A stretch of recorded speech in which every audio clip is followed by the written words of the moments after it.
P. Diddy was recently sentenced to 50 months, which in reality is just 4 years and 2 months.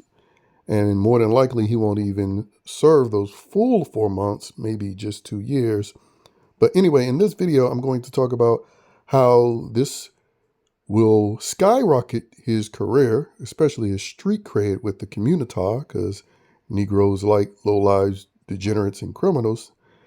And the Hollywood mainstream media in general, they'll support criminals too, just as long as you're lip-tarded like them.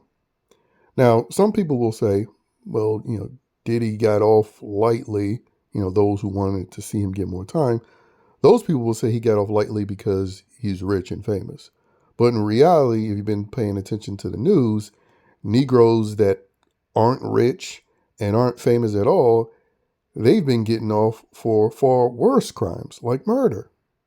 Just saw a situation in Maryland where a kid got away with murder. They gave the excuse because he was a juvenile, so, he didn't have to get punished for that. And there's just many other instances. I mean, we know this woman that got stabbed on the train got stabbed by a man who was arrested 14 times. And another so-called white woman was recently killed by a Negro male who was arrested 39 times previously. And so, believe it or not, this is a common occurrence for people to get off lightly, because this liberal run society loves to let criminals roam free, especially when they're POC thugs.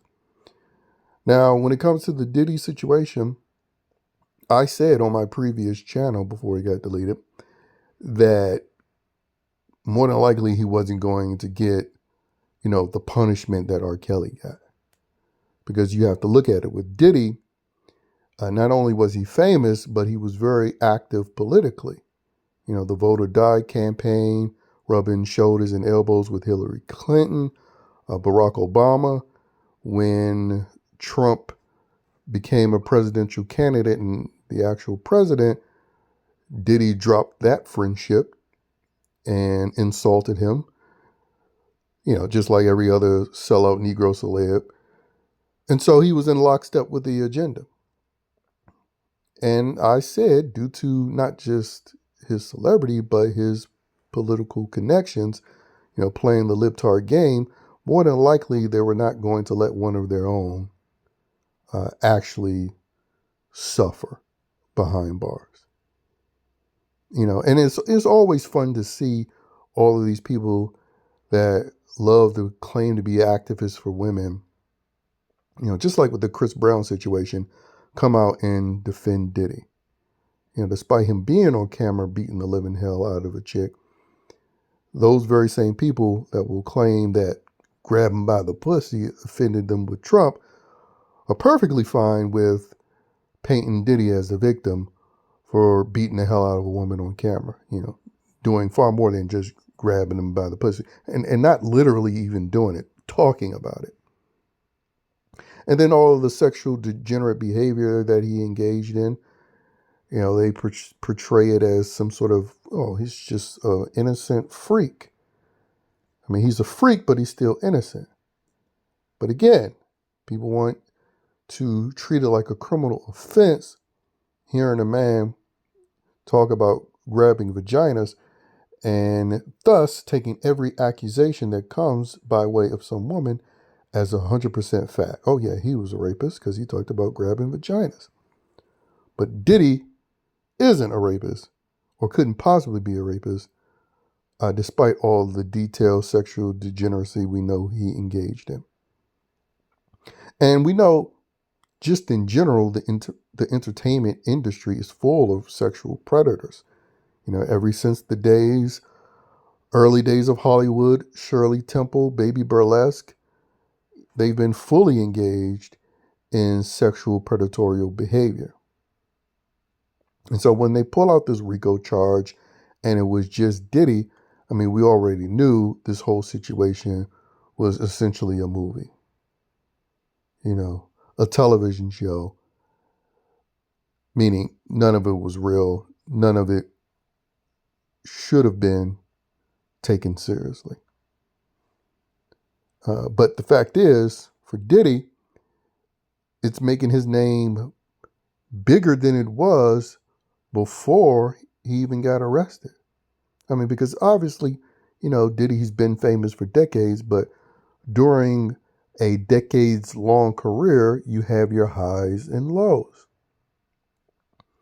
And leading into his arrest, it's not like Diddy was as prominent of a name as, other celebrities, up and comers, newcomers just hitting their first big stride.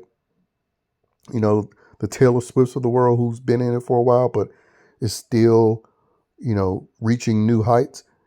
Diddy wasn't on that sort of trajectory. It was like, oh, okay, there's Diddy. We know his name. Yes, he's famous, but he isn't hot right now. Now, Diddy is hot as far as his name.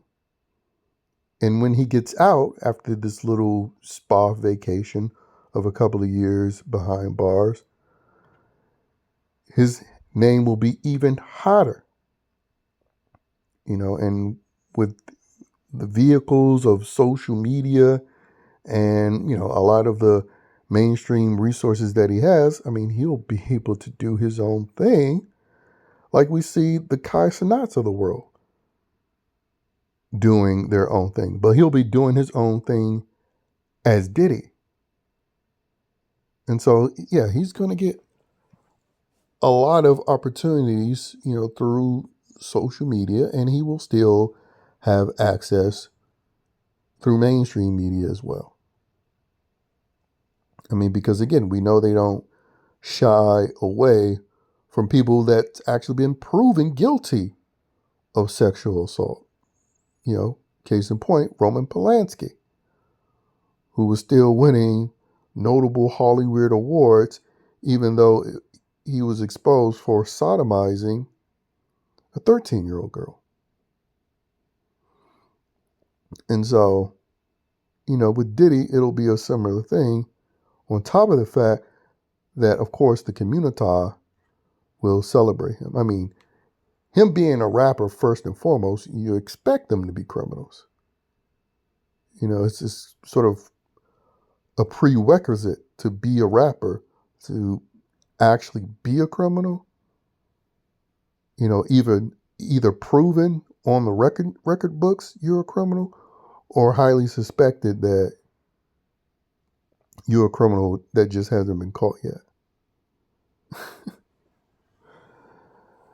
And so, yeah, Diddy will benefit from that. Being a rapper, expected to be a criminal, being a Negro, I guess, expecting to be a criminal, and, being a celebrity that's been down for the cause politically. Trump will still be president by the time Diddy gets released. That's how little time he'll actually end up doing. And, I mean, yeah, it's pathetic, but it's to be expected because, as I stated before, Negroes who aren't even famous, who have zero celebrity, get off lightly. But anyway, that's all I have to say about this.